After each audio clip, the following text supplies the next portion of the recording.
Pathian poli hu thiang lim lo ngai thangu Psalm number som ni le pathum sang khata changa chang ro lo ngai thang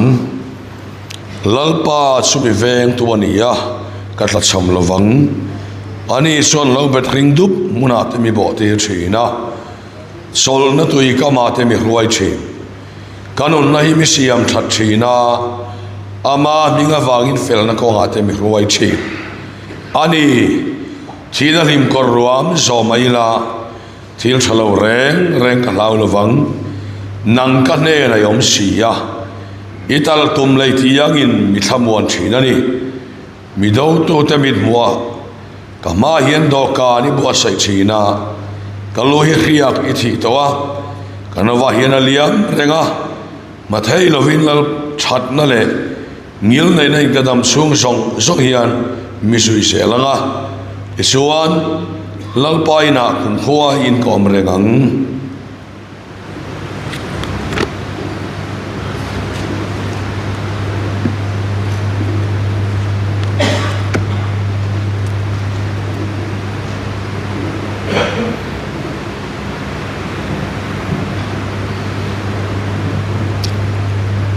Chan sin cha Johanna mung som ni sang som pathum chang hian cheranga sang som le panga theng hian tin an ni su an ne na me che nga tinge icha an tia ani su an ne na kalalpan kalbo puya andana sin ka khelo wangin atia tin sutia soivele nung lama hoya isua dinga muwa isua ani tia khasilava isua nena meisia nga tingecha tungei zon atia ani suan huan en kol tuemo atia anena kapu ama heta tai kalbo puya ni suan idana sin min kilang che so ti suan kalang atia ale zong in chan chin cha mathaya chan chin cha mathai siak mung ni sang nga le sang ru ngai thaleang tin anni chola nena Judai ram Bethlehem khuwa heti hian zol nein asia kha nang Bethlehem Judai ramami Judai khopui te si ngai te ber top lo isunga sangin op to lo chuak don sia kami Israel ho te veng tu tur chu te hi antia athulal pan kan satan malmin som sak ro se pathian ne nei chong chaya lalpa kan pathian min mangai tu hey camping follow up ni sana changin kan chan towa korano te min om puya itharau thialim min sen sil thina una po min sen sil me kaniti kan kriya lalpa nasazo ka imi sen sil hi kan kriya thiam theinan kan tharau mit nang man min ti war sakang che una hini thutsa kan soile dona I thutsa niang takin nang ma cha lo min soitir lo la nang ma ni cha so min soitir ang che ei su Krista min kan dile amen le voin soma kan thupui ta na kan than so chu thupui lar tak ania min veng tu sual pa ni te mangin pathian thu soi tan tumani min veng tu sual pa ni te suenge ni kan te chuan pakhat na kan chuan Davida chong kam mani tin Davida hian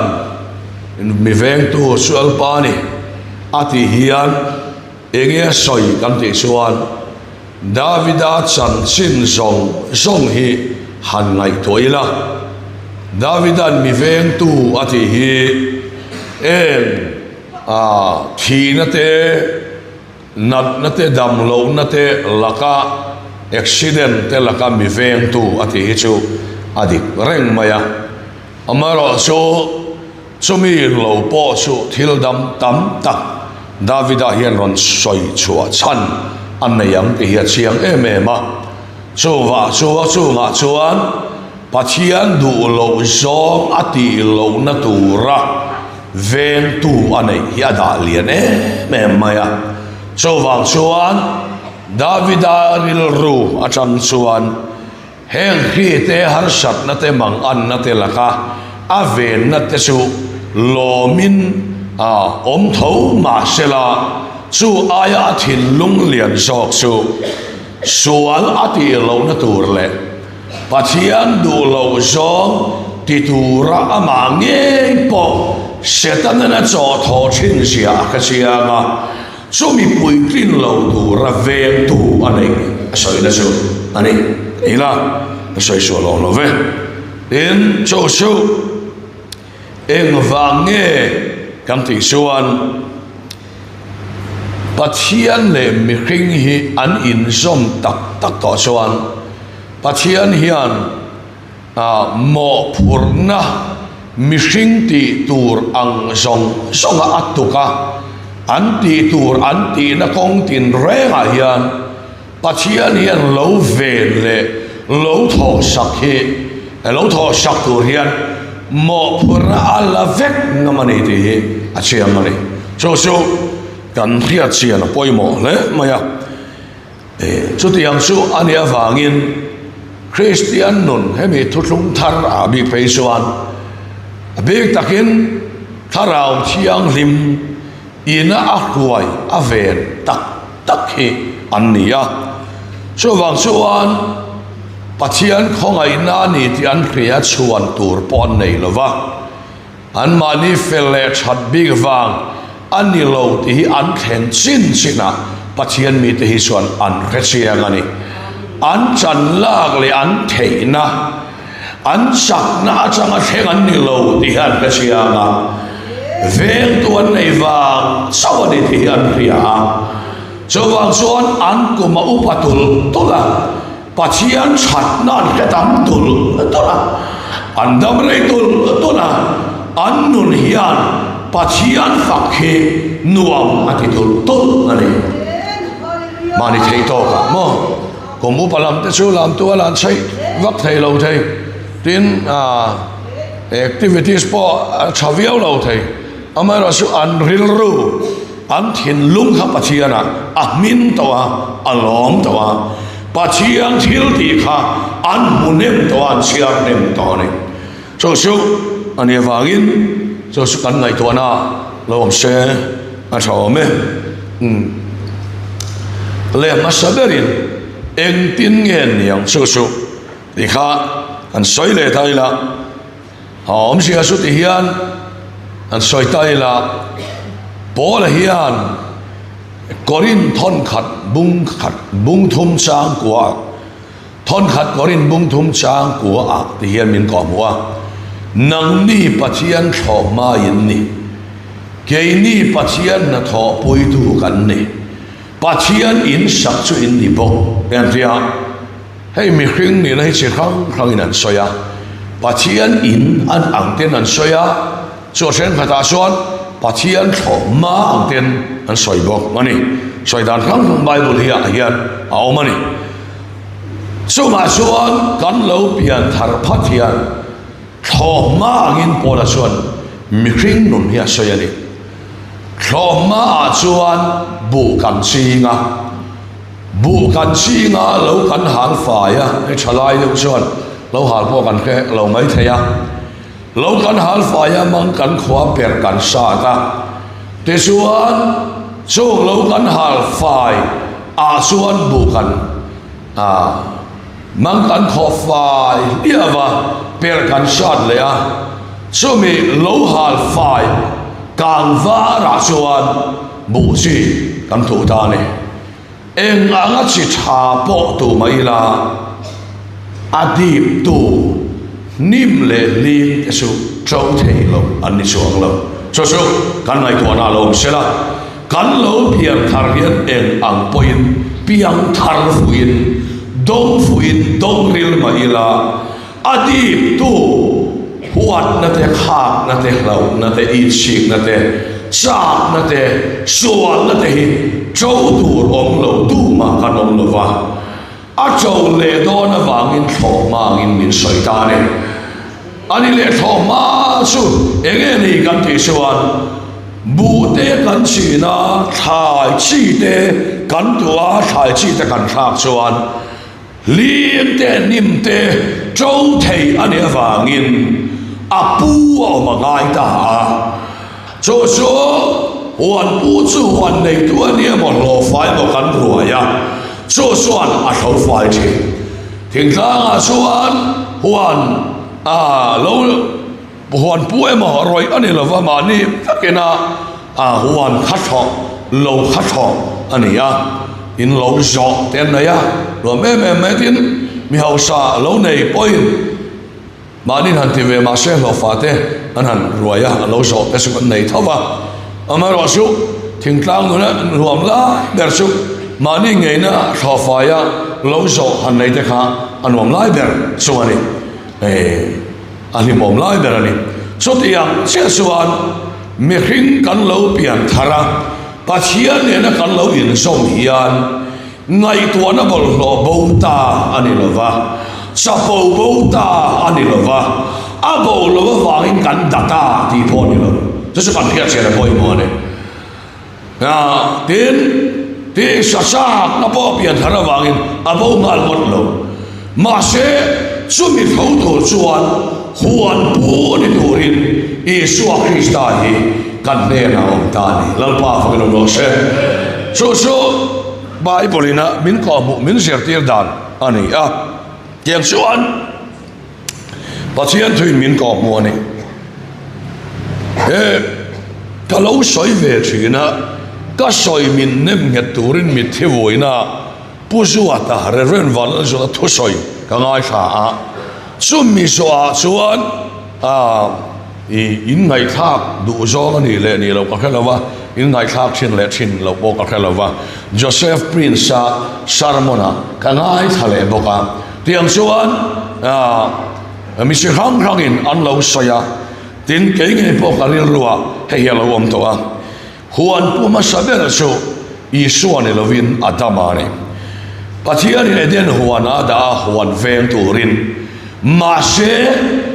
Juan khác aveng ne lova orula lo kala ama nge point pathian at luk sana eden huan pona changan no so anitani te chuan chu huan veng tur chuan pathian in mi khing hi man atum to ngai lovani I si te duam te chapo te chak na te ne tur hian mi khing chak nei en tika ngal pan man atum to lova so mi atan chuan huan putharata Isu Krista ya petani so ani awangin hei kan pia chena apoimo nia han invent thei chen de so kan nei lom ma se invent zo lo chen hi kan nei thau thawani tlom thei hun kan nei tlom thei lo hun kan nei le ma veng tu nei lo so tlom thei lo hun an mual pho mai veng tu nei so an thei lo hun an khan an ma ni lo veng tu nei khat to Asian fakinom lo se hei kan ka thiam lawa hei poi mo ha ni veng tu nei poi mo na kan se na ka testimony changin soi hian nuam lo ma se min dai fia tir bok se che om mi ka te sin ve ma ni anin soi hi che chiat na te lo ni nuam chia chin lawa che chat dem ne chu han ni se sia dewa tin testimony che chat na lam sai to ri ka lo ra ya che chiat na lam se le ni operation Nehemia nei turin an kala sa revival smi karte bullet chika war chin khom ma ya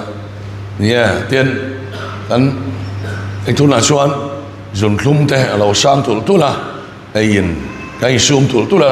khati hun lai te ka chuan du to khan ka dai het khan ni ma ya yang chuan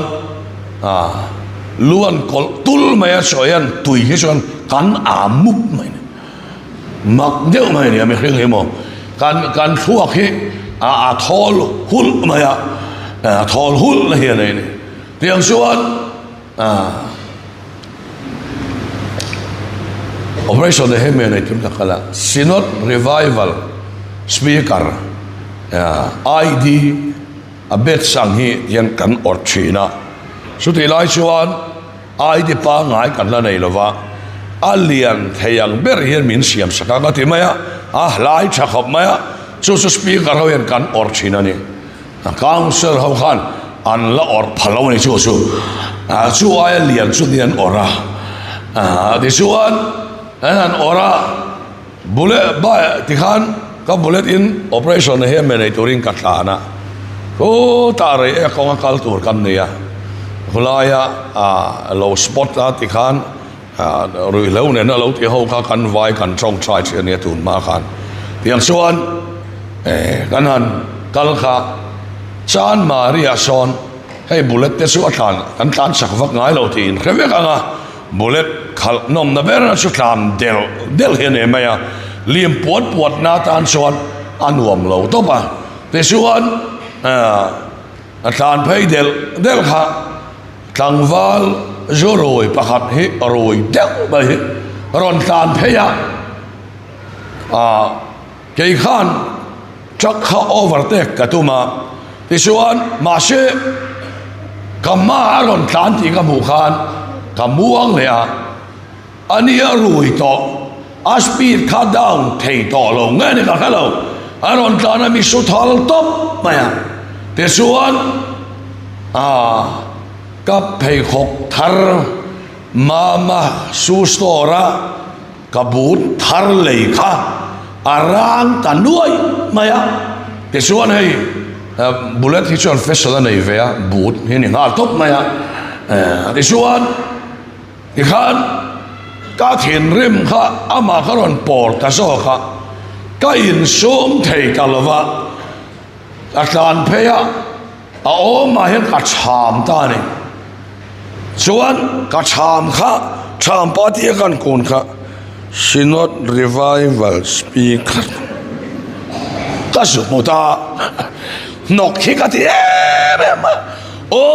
ka lo or kher so ka ti ka bai siari nga chebok ka phei kho ka chebok ka ke ko la chetbok ka thian ri me te chuan revival speaker ti ko ma mi ka mu kha nok ka ti to ka lo or kher chu ava po hi em lo or lo karil ruwa lian perso lo or lo ila rei ek ko nga khota loi pu ve la sang or chan ni la ti kha karil ro ma ka ni na ka du em rong bol na ta na ka du em kha nok ka ti ta kat mai ta son nok ka ti a ang ni poi ni ve thau ka ring engom chang chuan upa ta hlang yen ko khan upa ni dei nok in ti ve rum chang han nei zau chang de boy in nei ve thau ka ringa chu ti ang sel chuan piang thar ni nok ti kat chang te boy om fu mani ta chuan nok ka te ka har lo reng ta chuan chu chuan ta ti thei ta lo mani khai ama la ka an sual thiam ena kaminga kan ID kan la nei lo lova ID a chuan kan minga chuang veka ID ni lo wa lai zo ka chuan Synod Revival speaker ti chianga kan minga chuang lova ka minga mu lo lova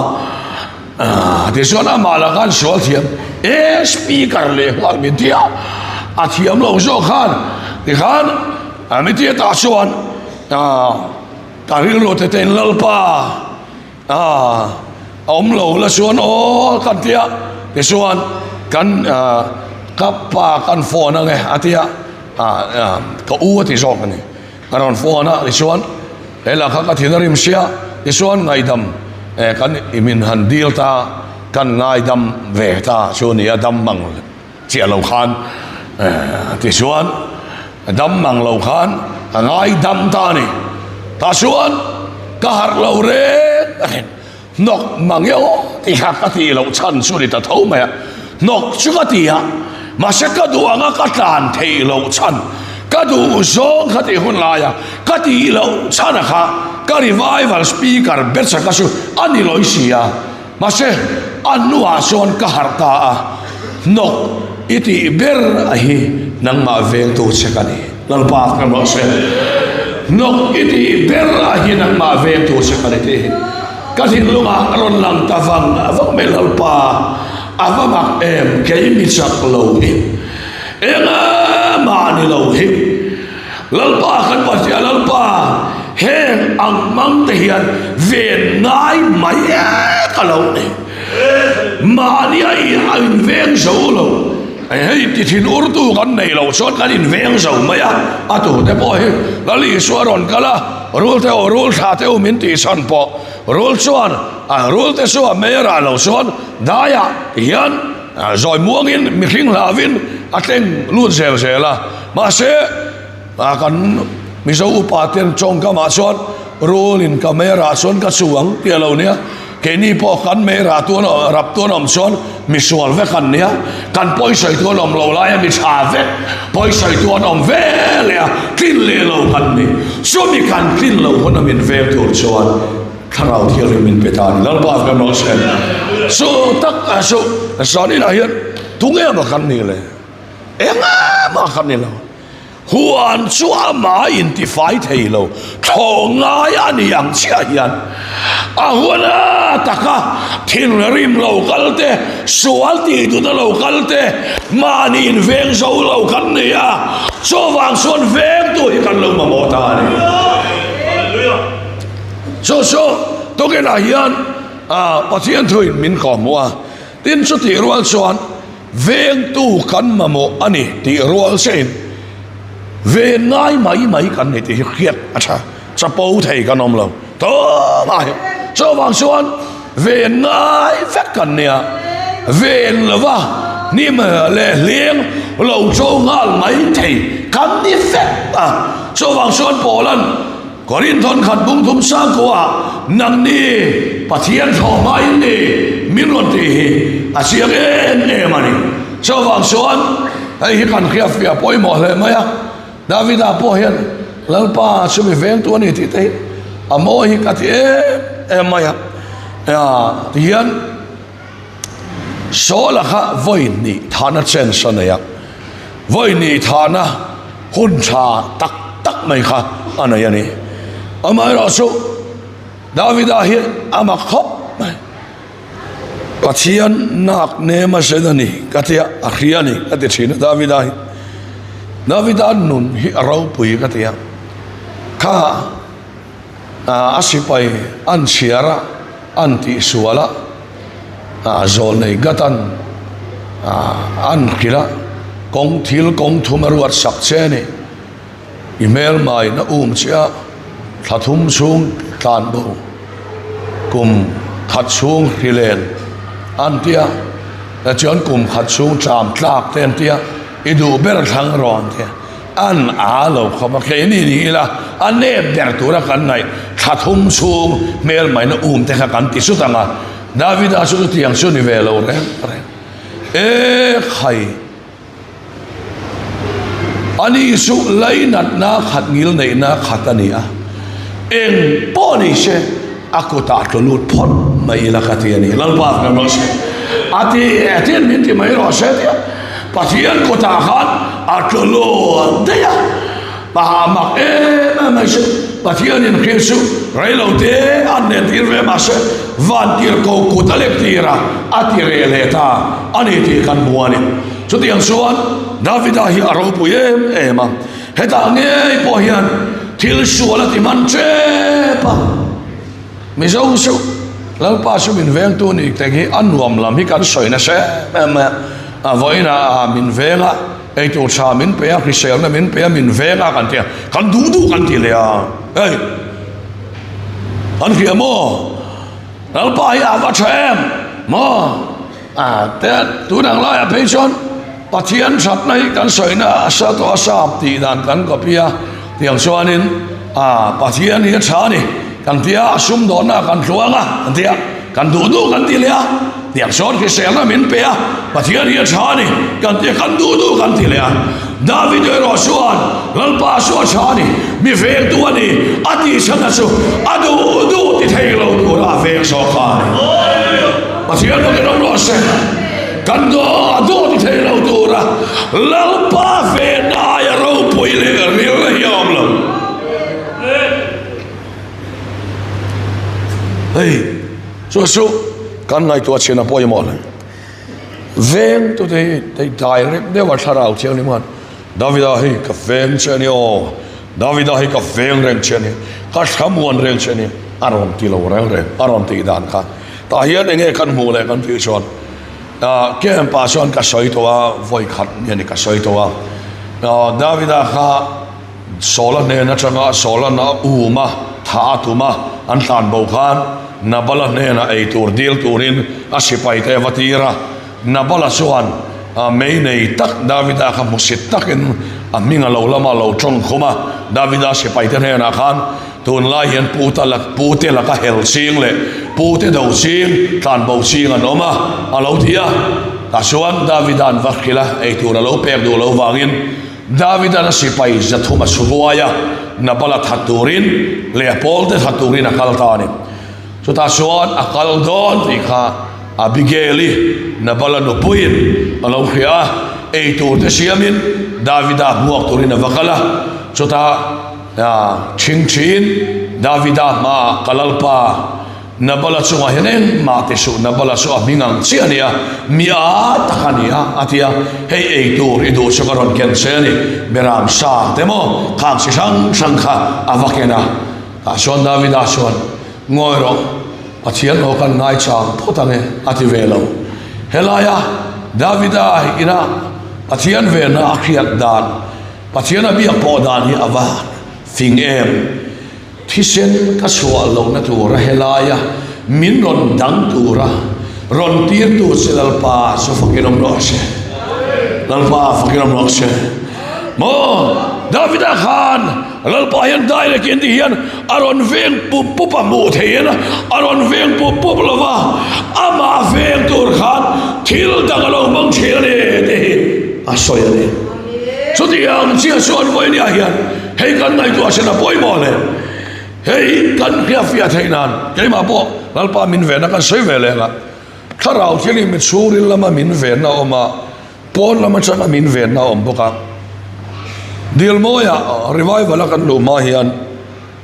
dil moya tim kanin loa blanket suin la suan dil moya kan su chau maya kan nu hian chak pen chak suit mo ani chu a sutin min lei saka athar sadeu mai ai ania ti suan ta parwar ai tifin min pai tira athar chu bo chu a tha che man tau chi kha min in cho min pai tira tifin min siam saka Ason kan su in su kha tuite kan chenga di la kan in su boka ka thuam no kha a hu vek awangin ka thei gil vek ani asuk su ka su ve nge ya tin awain ka thei ngira ka theng ka ho chau kha khonge ha tia ka thei ngil ti kha ka soya zolom le tur a la to sia a pe om to bok si lo wa dil moi te su kham rang bulok khani to maya yang suan ang tavak maya gati idu tak mi kan be ve gati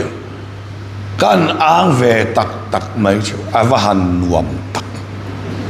hei ana khalak lo hi chuan pa bernu tu man min dang ngam to het la kan thu ber mai sia a break kha rap turan om to lo reng min ra sak ngam khatu manom tolo arimia amia me soti la itak so anti mami abu del dar pani ke bai me fi bo setang deu ke bai som te le pakhat amin ga soi lowang tim kan tim member pakhat a chian ten rong bola piela Bible sangain may sa phone number by hat nem so anti hi anon lu ta ka kai san vak lo ve khani ma se ka top ta sat mai hani khanon lu ta si ta so pathian thoi lo thleng ta ka veng che ni in sum so to lova ai mo hey in chen du hia kho pa chong kam hi tum lo de wa chuak om ve in khem in experience tang mo chile me ma ta chuan ta chia chuan nakina zuat ai sorry ka wa han lam teu em ka lam lovang ka thi kha azat ve chia ani so mi te pan ni ya an ho huna ka chan chanen ni ang kha eng ma thu ru kham to lo reng reng ma ti le tu mat ta na khe om to lo reng reng a khai nang mai in veng so lova inau te ngai ka lan veng se ni an ho mai som te min kha kalam to som te se kalam ma som te kalom le in speak ar hi ka in veng so to lova ke ma veng to ri nang ma ni hiram te so ne dal pa fa ke no nos so dia ga ven ngai mai kan ne thoma kan ni ama se min veng to sal pa ani ama nei to dik tak ta su kan bol phol lo nan a hola ta khalal pon min veng che sutiang sukan ne wangin alon ven na cheu kha ron lan tir le don tu na po hian atak taka son ni zan po tim ho hei hi ka sarmon tur hi ka wa ho phei sok don na wangin peteranen hei ti hian chingtla nga kan kala khopuya kal hi chuan camping lai te ni lo hi chuan ka wa ho phei ve sok chin ni an nai hi chuan nu pui ta kan nei ve a chu wang chuan thenom ten i mi khwal pan ti re ga ka du biak lo wa ka wa ho ve sok sok ani zana ti chuan zana buk anon let le a dar som pani vela nanon let le ni san po hei peteranen ni chuan ka chuan ni san po ka soya nang man ni te hian tlata ula o heng te in muthia mem veng tu chian cha a pe cheu pathian mi a pe cheu te lalpan in dai reka ven vek asewani hei lalpa min ven na ni ti khathiam ula lom na tu na vakam em ti ka ngai thuani pathian fakin on os chian cha ko han mi min pe te mani chau hian sa chuan e kata ila kan an ni khwa lo do ma se chian cha pathian ni te lalpa minga kalam lova allama kain tharun nadura min kap to te mangin min vem che lalpa fakro se khai atam lutuk soi se ni lo mo chuni la le pon lama lalpa ve na kha atam mai ni so wa suan bi si lu ri lain kal sual na la ka min veng tu ko khan ho min siam sakha atiang te poi awa han siam tak em sol ni a in khom hoi hot tu te hi om lo se la ni lai sa na in khom hoi hot tu te om lo se KGP in khom sa na KGP in khom hoi hot na te hi om lo se ko khan mai se in khoma ma in khom hoi hot na te om lo ta se nu tharau mi in tle rayang mani fel wang rau sop kan ni lova hey pathian o kan an kia thiam krepi riau ngan tia tu ma mo lo lalpan akhwai midang ngai bia lova akhwai bi bil riau nia kia chang te poi lo ve ma se alo ni mia lo khari ngot kha kan sak na lo ni lova mo so wang suan pa valai khom lo ri ngot te awa chu thak em lal ba varam lo pavalai activities mangina pavalai ongan ven tania khai so tiang som lo se so pavalai la roi mai to re in van tam don tak pavalai phei so pui tak to re re mat tiang khane tiang suan ke gp aponia konghan mesia aponia tin konghan engkima hian ani so wang suan hem konghan in khom lova zana ka chut mai maya mikap to tor keima ni lo biak in kong kal tam tak anom te lalpan ka thin lunga ven na vek ani lalpa ka no se katak sa ven na vek ania heng song hi lalpa min ven na mal som na kani mani sobo ma chaso lo ama tharau thiang ni min direct ya aven nai kaloni lalpa fa lo se sutiang mis kaloni te hi asian thim min bom sawang chuan sutiang nga ven kani awang chuan mo kha lalpa sumi ven tu ni ka ta cham lawang ani sol ho bet ring dup munate mi boti china ani sol la tu ka mate mi khwal chin kanun na hi mi siam chat china ma mi nga vai fel na ko ate mi khwal chin ani thin alim ko rom so mai la thil thalo reng ka lau lo nang ka ne nai om sia hital tum lai tiang in min thamuan chin te an tia tu na ka soi lan du takasu pathian hian min venga kan nun po he ama in ati chat so pa chowang chuan huat na khak na duam na tau na local po mania ne so lo kha min ne saka o lalpa red line kan pel a thiang lo ne te min venga min phil tu kan chunga kan nei ta ni lalpa kan ro se mo kan ti vege ma se a red line kan pel do na khan khak tu min so fai to thinur te duam te sabote so fai kan thiam lo min khia te do kan lo nei ta ni lalpa ro pui ro se so wang chuan khai indu thei ka nei lo tho ma mai lom le ka lo ni le so bang chuan ba ka lalpan min tho fai lo chuan sa nga thin ur lo chou le chin ka nei to lo mo ti la ril bol ho te lo chou le chin ka ni a tharau thiam ni mina a tho fai ngai mai mi khing ka lo ni so wang chuan chutiang ang chuan mani in veng so lo kha veng tu lalpa min han peta o be hem judai kho pui te si ngai te ber top lo ve is ho nga chang op tu lo suak do kami Israel te veng tu tur cho mani in veng kan lo ni lova Israel te op tu me sia lo suak don atiang chia khan ke ni po to thong thara min veng turin chu Krista tharau chu kan su a lo om ta so wa chuan min veng tu lalpan min veng lo se chuan kan vatsa chenem to do nem lalpa fakrom no se kan nu pui te ya manga kan pasal te kan fa te manga engke mai ven sopa cha chok kania so wa chuan indu tu ri ka om lo re ven ngai kalonia ama se mi veng tu shol pania avalu em so wa chuan mi veng tu ta na rong bol mo so nga po so mi veng sel don lalpa fakrom no se ngai te ko ma veng sel tu se imma ka van tir kau karon tir don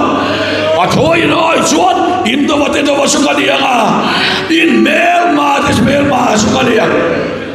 so wang so na hian min vel sel tore